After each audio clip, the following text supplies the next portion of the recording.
Howdy peeps, it's been a long time since I've done a video.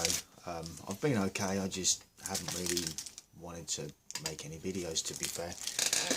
For the usual reasons of repeating myself and not wanting to do that. One of the things that sort of comes up in my life, it's an observation, is people and their attachment styles in relationships, which I find something to be overcome. In my opinion, it's something that I think a lot of people need to really get over. This isn't going to be a ray of sunshine video, by the way. This is just going to be my thoughts, my opinions, and how I deal with relationships. I'm talking about the ones that are supposed to be more intimate, romantic relationships. Long, tall and short of it, I've pretty much given up on relationships anyway, because one of the things that I've noticed is people can talk the talk until crunch time comes, and then all of a sudden, something happens, or you get a situation arise, and all of a sudden all that talk of how dedicated they are and how much you mean to them realistically means fuck all. It's just a sad state of affairs, and it's just a sad way of life. I think a lot of guys will be able to relate when I say that, to a degree. Maybe it's a generational thing. Maybe it's something you sort of learn to come to terms with as you get older. The more you go through things, the more experiences you have of being a casual observer of life, and the people that come and go into your life, when they say one thing but realistically they're not what they claim to be, and they're not all the things that you expected them based on how they portrayed themselves to you. Now, sure, you could argue, well, I'm talking about your projected fantasy of someone, right? That's not necessarily the case. That's something that I would advise a lot of guys to not do, is to not believe what you want to believe about another person. It's like you believe what they show you, and you pay close attention and you deal with that accordingly. Now, regarding attachment styles and relationships, now this is something that I have been called out on by a girl that I was seeing some time ago, whereas she said to me, "You just don't care." She has a point. I don't. I don't care when it comes down to relationships. If someone's not going to be honest with me, if someone isn't going to say things how they are, and yet they expect the similar sort of honesty and respect, and even when it comes to the point of when people play games and they say things like, oh yeah, well, if you decide to leave, then I'm not going to chase you. One of the things that I've noticed really stops them in their tracks of, I don't know what tracks they're actually on a mental, psychological phase, or state, should I say, is the response of like, well, what makes you think I'd go running after you anyway? It's like, you're saying this like I'm going to stop, like drop everything and come running just because you're having a shit time and you want to take it out on me, and you want to maybe end a relationship for the sake of something not going right in your world. You want to punish the other person, as it were. Which is, look, that's not a healthy relationship anyway, man. If they're saying shit like that to you, it's like, my response has always been, no, if you want to go, there's a fucking door.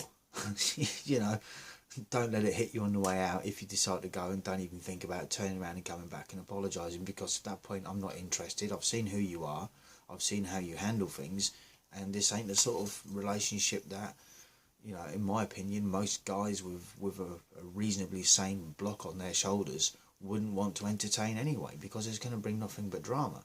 Every time they don't get their way, it's going to be, oh, well, I'm leaving and you don't care. And it's like, no, I don't care for people that don't show me, the due diligence and respect that I deserve as a human being. And this isn't something that, I'm not like a lot of people that just expect to be respected without any reciprocation going on. It's like, no, respect is earned every step of the way, whether it's a friendship or an intimate relationship.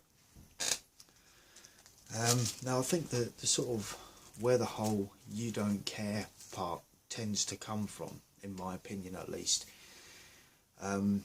Obviously I've been in enough relationships now to understand and realise that,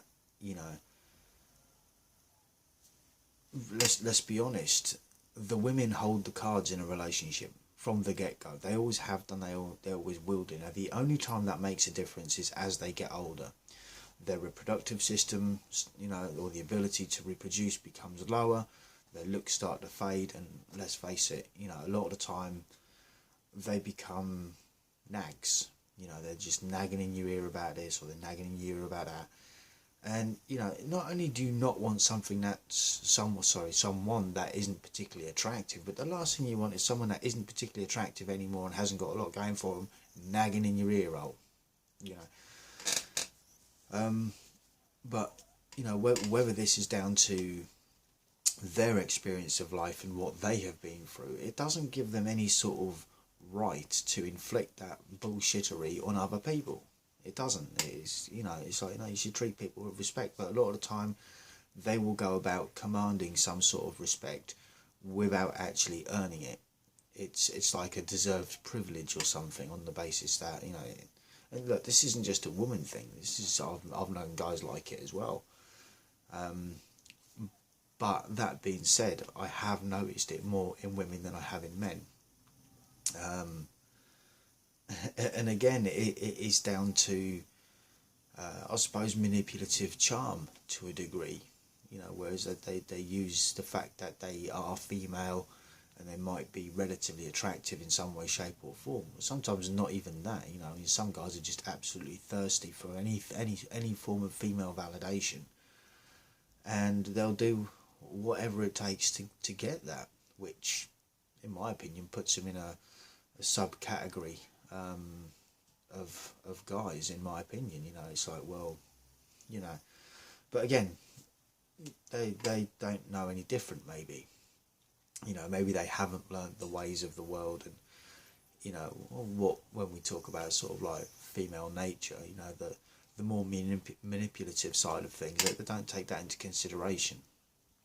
Maybe that's just a thing they will overcome with time, perhaps, but yeah. So when I get called out with the "you just don't care," a lot of the time they're right. that's kind of I think it's kind of a sad thing, because I remember a time when, like a lot of other guys out there, it's like, you'd bend over backwards and jump through hoops of fire to try and please the woman that you're with. But I think realistically, once you've done that enough times in enough relationships, and you sort of realise, why am I doing this for this person? They don't deserve my respect. If you're having to sort of like really put yourself out there in order to sort of keep someone, you've got to really question whether they're worth keeping in the first place. It's just a thing.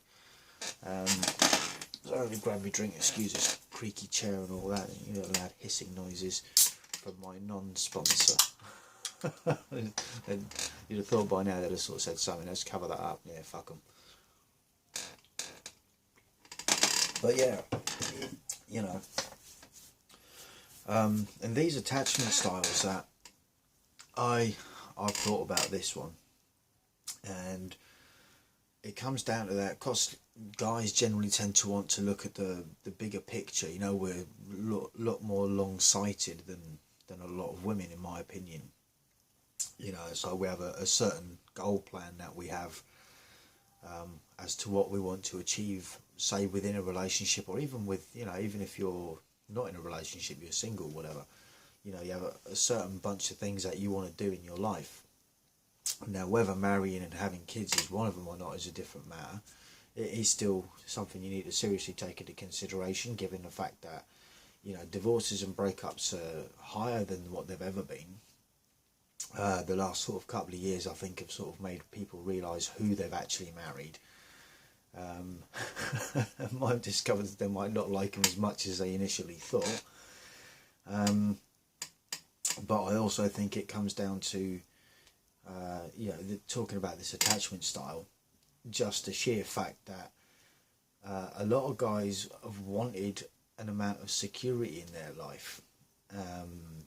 In terms of, I'm sort of talking a bit about maybe some form of childhood trauma, maybe. It's not applicable across the board. I'm just saying, like, I think it's a high probability of being a thing. Whereas they had one, or in some case both parents absent from their life, and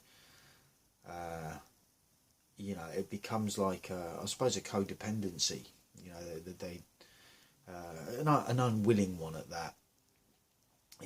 My thing has always been sort of like having a tight group of friends, of which I have found quite a few, but realistically, as time passes, your life changes, their lives change for whatever reason, you end up going on different paths or whatever.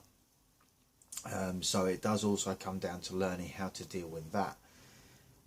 But when it comes down to more intimate relationships, I would argue that it's probably more to do with, it is down to the attachment style. Like, if you're sort of brought up, say, without, and I can't really speak from experience, but I want to put the shoe on the other foot, but if you're brought up without a mother, you might, I suppose I can't even really begin to imagine, even though as I kind of grew up without a great deal of input from my mum when I was younger, even though I was living with her and that. There weren't no telling me what I wasn't going to be doing. Needless to say, I spend a lot of my youth in trouble, but it is what it is. Nothing too serious, in my opinion.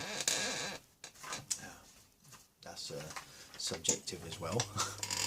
But still, it's like, you would, I suppose, in the sense, I won't even try and use it as an example because I can't. But that thing of, you end up kind of looking for qualities that, what you're used to, what you're familiar with, so potentially what your mother is like. Now, this one doesn't work with me, which I find quite interesting, because the saying of, oh yeah, well, most guys want to date their mother and all this, and it's like, no, or someone like, not literally their mother, but someone like their mother. That would be my worst fucking nightmare. Like, just no, just someone like my mum just wouldn't fucking work. Bless her, I love her to pieces, but fucking hell, do we get on each other's nerves. But people tend to seek out that familiarity of what they're used to. Now, in some cases, that could even mean potentially going down the path of a toxic relationship, just purely on the basis of it's what they're used to. Well, I've had my fair share of toxics, and I can safely say it's not something that I would recommend for anyone. But that being said, people are attracted to who and what they are attracted to. And so if someone is presenting similar sort of qualities, that familiarity, regardless of how toxic the situation may be, then they will relate it to that, and then that is what they will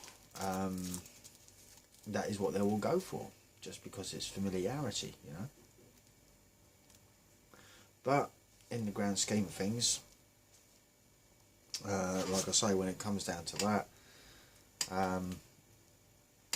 personally, I tend to not get too attached to people anymore, both with friends and with relationships, or friendships and relationships, just purely on the basis that, well, okay, if they change their mind tomorrow, I'm going to be in a state of, look back to how we all are before we reach the point where I'm at, is whereas, okay, so you cost me emotionally,